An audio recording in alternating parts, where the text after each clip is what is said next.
சொல்லுடி. இந்த ஊர்ல ஒரே ஒரு கிராக்கி கிடைக்கல.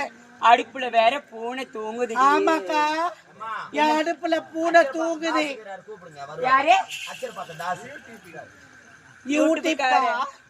என்னங்க என்னங்க வரீங்களா? இவளுக்கு 3 ரூபாய். என்னங்க இவளுக்கு 3 ரூபாய். 5 நிமிஷங்க. எனக்கு மட்டும் 500 ரூபாய் கொடுங்க. ஏண்டி இவங்க எல்லாம் சரிப்பட்டு வர மாட்டாங்க. அத பாரு எங்க மாமாங்க எல்லாம் என்ன கண்டுக்கிறாங்க. அந்த மாமா என்ன பார்த்து வெக்க வந்துச்சு.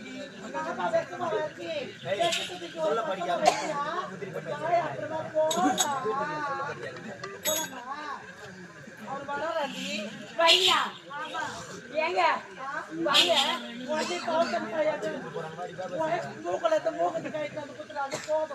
ஏண்டி எனக்கு யாரு வேணாம். அந்த கருப்பு கலர் ஷர்ட் போய் அவரு மட்டும் நடி எடுத்து ஒரு பக்கம் பாரு, ஒரு பக்கம் பாக்குறாங்க. சரியா? ஆமா வரீங்களா? என்னங்க உங்களை தாங்க வரீங்களா? என்னடி இது? இந்த ஊர்ல ஒரு ஆம்பளையும் மாட்ட மாட்டேங்குது. ஏண்டி தெரியல.